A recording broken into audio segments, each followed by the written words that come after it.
एक आदमी जो करोड़ों भारतीयों को रोज हंसाता है, आज खुद खौफ के साए में जी रहा है। नाम है कपिल शर्मा।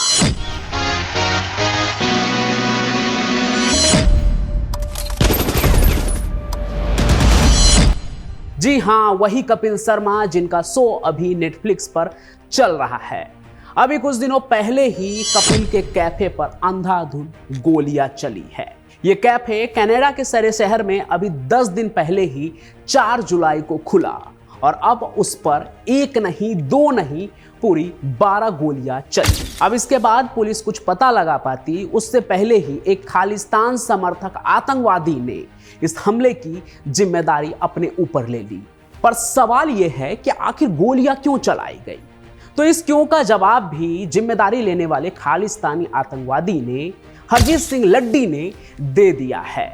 उन लोगों को कपिल शर्मा का कोई मजाक पसंद नहीं आया था। तो क्या यह बात यही खत्म हो गई? तो इसका जवाब है बिल्कुल नहीं, क्योंकि यह रुकने वाला नहीं है। यह सब कुछ 5 चीजों के मिलने से हो रहा है और जब तक वो 5 चीजें आपस में जुड़ी रहेंगी, यह सब चलता ही रहेगा। हम सबको पता है कि पहला मामला नहीं है जहां किसी पंजाबी सेलिब्रिटी पर हमला हुआ हो। इससे पहले भी कनाडा में ही पंजाबी सिंगर एपी ढिल्लों के घर पर भी हमला हो चुका है। भारत में पंजाबी सिंगर बादशाह के क्लब पर भी बम फेंका जा चुका है। ये सब कुछ सुनकर दिमाग में एक ही सवाल आता है, आखिर ये सब चल क्या रहा है? भारत से लेकर कनाडा तक ये फिल्मी सितारे और बड़े लोग क्यों निशाने पर आ रहे हैं? कौन है ये लोग जो ऐसा कर रहे हैं और इनका मकसद क्या है? आखिर क्यों ये लोग डर का व्यापार चला रहे हैं जहां किसी के जान पर बात आ जाती है? नमस्कार, आप देख रहे हैं क्राइम कनेक्ट और आज पंचम प्रकाश की कहानी में आपको सब पता चल जाएगा। पंजाब से लेकर कनाडा तक फैले इस डर के साम्राज्य के बारे में, जिससे आज हर एक्टर और बिजनेसमैन परेशान है। कपिल शर्मा के बारे में भी सब कुछ बताएंगे। बस आप चैनल को सब्सक्राइब करके अंत तक मेरे साथ बने रहिए।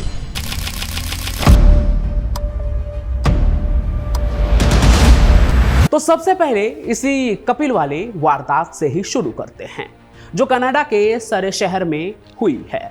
9 जुलाई 2025 को कपिल शर्मा के कैफे द कैप कैफे पर गोलियां चली। हमलावर गाड़ी में आए, अंधाधुंध फायरिंग की और कहीं गायब हो गए। जैसे कपिल के कैफे पर हमले की खबर आई, बात बनने लगी कि यह जरूर गैंग्स ऑफ पंजाब का काम होगा, जिसके लोग कनाडा में बैठे हुए हैं, यानी लॉरेंस, गोल्डी या बम्बिहा गैंग का। क्योंकि शुरू में तो सबको यही लगा कि बात जरूर पैसों की होगी, क्योंकि कपिल शर्मा भारत के सबसे अमीर कॉमेडियन में से एक हैं। उनके पास 5 करोड़ की वैनिटी वैन है, मुंबई में 15 करोड़ का बंगला है, पंजाब में 25 करोड़ का फार्म हाउस है, कनाडा में प्रॉपर्टी है और इसके अलावा करोड़ों रुपए शो फीस में भी तो मिलते हैं, वो तो बिल्कुल अलग है। रिपोर्ट के मुताबिक उनके पास कुल 280 करोड़ रुपए की प्रॉपर्टी है। फिर ऐसे ही स्टार पर गैंगस्टर्स की भी नजर होती है, फिर चाहे वो हनी सिंह हो या उनके जैसे और भी स्टार। पर यहां तो इस केस में, कपिल वाले केस में, बब्बर खालसा वालों ने कपिल शर्मा को टारगेट किया था। बब्बर खालसा वालों ने, लेकिन क्यों? दरअसल इसके पीछे की वजह कपिल शर्मा की कॉमेडी ही है, क्योंकि आतंकी लड्डी का दावा है कि कपिल ने अपने शो में निहंग सिखों की वेशभूषा और व्यवहार का मजाक उड़ाया था। लड्डी ने कहा कि उन्होंने इस बात को लेकर कपिल के मैनेजर से भी कांटेक्ट करने की कोशिश की, लेकिन उन्हें नजरअंदाज कर दिया गया। इसलिए यह हमला जो है वो कपिल शर्मा के कैफे पर सजा के तौर पर किया गया। हमले के साथ ही उन्होंने कपिल से सार्वजनिक तौर पर माफी मांगने की मांग भी की। तो देखिए, कपिल शर्मा के कैप कैफे पर हमला और उसके पहले बादशाह और एपी ढिल्लों पर हुए हमले में कुछ कॉमन चीजें हैं। सबसे पहली चीज कि ये सब कुछ अमीर और नामी पंजाबियों के साथ हो रहा है। दूसरी चीज ये कि इनमें हमला करने वाले भी पंजाबी हैं। तीसरी चीज ये कि इनमें कनाडा का नाम जरूर जुड़ जाता है और इसमें जुड़ता है धर्म और सबसे ऊपर है पंजाब। अब जरा इसको और गहराई से समझने की कोशिश करते हैं। चाहे वो कपिल शर्मा हो या फिर एपी ढिल्लों, इनमें से किसी का धंधा जो है ना तब तक नहीं चमका माना जाएगा जब तक वो कनाडा में जाकर अपनी दुकान न चला ले। आखिर कपिल शर्मा इतने पैसे कमाते हैं अपने कॉमेडी से, तो उनको क्या जरूरत है कनाडा में रेस्टोरेंट खोलने की। लेकिन जरूरत है, क्योंकि अगर उनको अपने कॉमेडी के आगे भी धंधा करना है, अपना कोई बिजनेस करना है, तो पंजाबी कम्युनिटी के बीच अपनी जड़ें जमाने की जरूरत है। और ये काम या तो पंजाब में हो सकता है या फिर कनाडा में, और दोनों ही जगह में कनाडा बेहतर है। कोई भी अपना बिजनेस सेटअप करने के लिए अगर उनके पास इतना इन्वेस्टमेंट है, पैसा है, तो कनाडा को ही चुनेगा, क्योंकि वो ज़्यादा डेवलप्ड जगह है भारत के पंजाब के मुताबिक। यही बात हर पंजाबी सिंगर या स्टार पे भी लागू होती है, चाहे वो बादशाह हो, दिलजीत हो, सबको कनाडा चाहिए ही। कहीं ना कहीं उनका एक कनेक्शन जरूर होता है। लेकिन दिक्कत यह है कि जहां पैसे वाले लोग वहां पैसे वाले क्रिमिनल। तो लॉरेंस गोल्डी बरार बम्बीहा सबको कनाडा में जरे जमानी है अपने क्राइम को चलाने के लिए। तो वो वहां डर फैलाएं या फिर भारत में, सबसे ज्यादा जो है इससे इफेक्ट होगा पंजाब ही, ताकि वो अपना खौफ दिखाकर उन अमीर पंजाबियों से पैसे वसूल सके। यही बात लागू होती है खालिस्तान से जुड़े आतंकियों पर भी। उनको चाहिए कनाडा में अपनी जड़ें और पंजाब में अपना नाम। इसके लिए उनके पास दो रास्ते हैं, या तो नामी गिरामी पंजाब के सेलिब्रिटी जैसे कि कपिल शर्मा, और दूसरी चीज जो चाहिए वो कि धर्म पर चलने वाले तमाशा खड़ा करना। अब जैसे कि वो कहते हैं कि फलना सेलिब्रिटी हमारे सिख परंपरा का अपमान कर रहे हैं और हम उसको सजा दे रहे हैं, तो कनाडा से लेकर पंजाब तक हर जगह उनकी चर्चा होने लगती है। और फिर इन्हीं पॉपुलैरिटी से उन्हें मिलता है आतंकवाद चलाने के लिए पैसे। इसलिए नाम बदलते रहते हैं, लेकिन डर का व्यापार ऐसे ही चलता रहता है। कभी कपिल शर्मा की जगह कोई और रहता है, तो कभी लड्डी की जगह पे कोई और, लेकिन खबरें ऐसी ही आती रहती है। और पंजाब से लेकर कनाडा तक इनके डर का व्यापार और अपना अपना मतलब साफ होता रहता है। लेकिन खौफ फैलाने का ये पैटर्न जो है वो एक ही होता है, फिर चाहे वो खालिस्तान का हो या पंजाब बेस्ड जितने भी गैंगस्टर ग्रुप हैं। याद है ना, जब सितंबर 2024 में कनाडा के मशहूर पंजाबी सिंगर एपी ढिल्लो के कोलवुड स्थित घर पर हमला हुआ था, तो गोलियां चली और 2 गाड़ियों में भी आग लगा दी गई थी। इस मामले में अभिजीत किंगरा नाम का एक शख्स भी गिरफ्तार हुआ था, जबकि विक्रम शर्मा अभी भी फरार है, जो शायद भारत में छुपा बैठा है। इस हमले की जिम्मेदारी भी लॉरेंस बिश्नोई और रोहित गोदारा ने ली थी। सबसे डराने वाली बात इसमें यह थी कि इस हमले को, इस वारदात को अंजाम देने वक्त इसका वीडियो बनाकर ऑनलाइन पोस्ट किया गया था, ताकि अपना दबदबा दिखाया जा सके कि ये लोग इतना खौफ पैदा कर सकते हैं। सिर्फ भारत में ही नहीं बल्कि कनाडा में भी गोलियां चला सकते हैं, कार में आग लगा सकते हैं। कुछ ऐसे इस गैंग ने अपना भौकाल जमाया। ये बिल्कुल साफ था कि ये डर के व्यापार का मामला था। भारत में भी स्टार्स के प्रॉपर्टी पर ऐसे ही हमले देखने को मिलते हैं।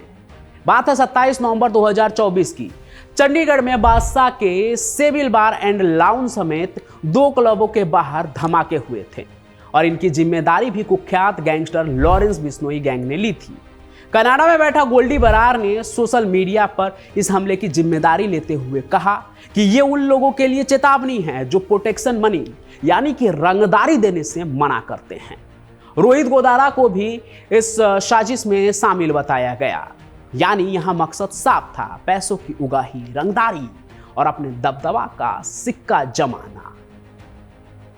मतलब गैंगस्टर हो या खालिस्तानी, इनका मकसद एक ही है, लोगों में अपना डर पैदा करना और उसके जरिए अपना नेटवर्क चलाना। तो चलिए समझते हैं कि इस खेल में कौन कौन शामिल है और वो सब ऐसा क्यों करते हैं।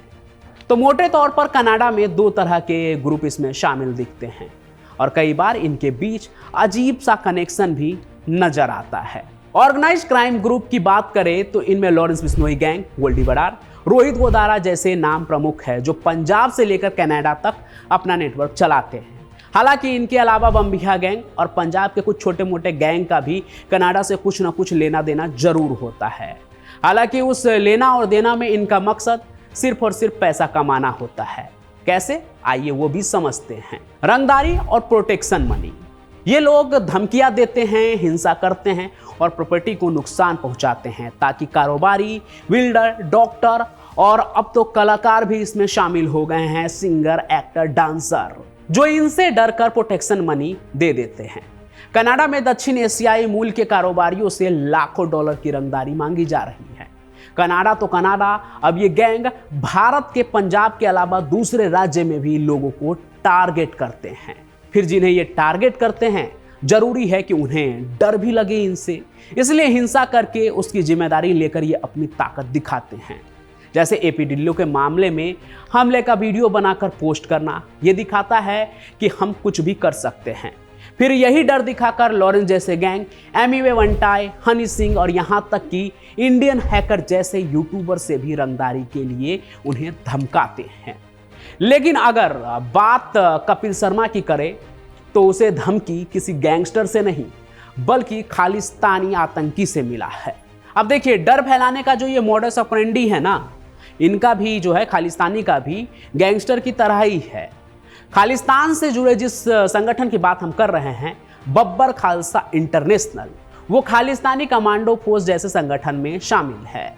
इन खालिस्तानियों को कनाडा जैसी जगह को अपनी एक्टिविटी से जुड़ा अड्डा बनाना पड़ता है, क्योंकि भारत में तो इसकी इजाजत उन्हें मिलेगी नहीं। ये वही कनाडा से भारत के खिलाफ साजिशें रचते हैं। विदेशों में बैठे ये कुछ खालिस्तानी समर्थक जो है वो धार्मिक स्थलों और सोशल मीडिया के जरिए फंड जुटाते हैं। कपिल शर्मा के मामले की तरह ये अपनी विचारधारा के खिलाफ जाने वाले या अपमान करने वाले को निशाना बनाते हैं, ताकि लोगों में इनका डर हो और उनकी बात मानी जाए। कई बार तो ये लोग उगाही और नशे के कारोबार में भी शामिल पाए जाते हैं, ताकि अपने आंदोलन के लिए ये पैसे जुटा सके। और फिर ऐसे ही जगह पर कभी कभी गैंगस्टर और खालिस्तानियों का गठजोड़ भी दिखता है। कई खुफिया रिपोर्ट्स और पुलिस जांचें बताती है कि गैंगस्टर और खालिस्तानी संगठनों के बीच एक नेक्सस बन गया है। पाकिस्तानी खुफिया एजेंसी आईएसआई भी इस गठजोड़ को हवा देती रहती है, क्योंकि आईएसआई का तो मकसद ही यही होता है ना कि भारत में अनस्टेबिलिटी को लेकर जो भी काम किया जा सके वो करते रहें, ताकि यहाँ पर कुछ ना कुछ होता रहे जिससे उनको मौका मिले भारत को और कमज़ोर करने का। और अपने इन्हीं मकसदों को लेकर ये ऐसे गुटों को भी हवा देते हैं और इनको अपने मकसदों के लिए भी इस्तेमाल करते हैं। एक तरह से इस तरह के जो संगठन हैं वो यूज भी हो जाते हैं पाकिस्तानियों के द्वारा। तो ये जो कुछ भी हो रहा है वो सिर्फ कुछ फिल्मी सितारों पर हमला नहीं है, बल्कि डर के व्यापार का एक बड़ा जटिल जाल है। इस जाल में संगठित अपराध समूह और खालिस्तानी चरमपंथी दोनों अपने अपने मकसदों के साथ शामिल है।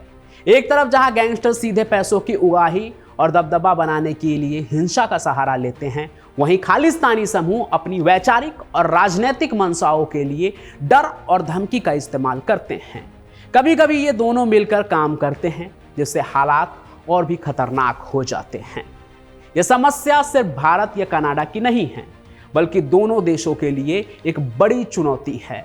इसे रोकने के लिए अंतर्राष्ट्रीय स्तर पर कानूनी और खुफिया एजेंसियों के बीच सहयोग बनाना बहुत जरूरी है। तभी जाकर इस डर के व्यापार को रोका जा सकेगा और लोग एक सुरक्षित माहौल में भी जी पाएंगे। नहीं तो आने वाले समय में हमें पंजाब टू कनाडा यही कहानी देखने को मिलेगी। बाकी आपको क्या लगता है कि ये सब जो कुछ भी हो रहा है, फिर चाहे वो खालिस्तान से जुड़ा मामला हो या फिर गैंगस्टर से जुड़ा मामला हो, जिसमें टारगेट सिर्फ और सिर्फ पंजाबी होते हैं, Punjabi singer, actor, Punjabi businessman, इन सभी चीज़ों को लेकर आपका क्या सोचना है वो कमेंट में जरूर लिखें। साथ ही साथ आप इस कहानी को लाइक कीजिए, ज़्यादा से ज़्यादा शेयर कीजिए और हमारे इस चैनल को सब्सक्राइब भी जरूर कर लीजिए। मैं पंचम प्रकाश अपनी कहानियों के साथ ऐसे ही हाजिर होता रहूँगा। तब तक के लिए आप सभी का बहुत बहुत धन्यवाद।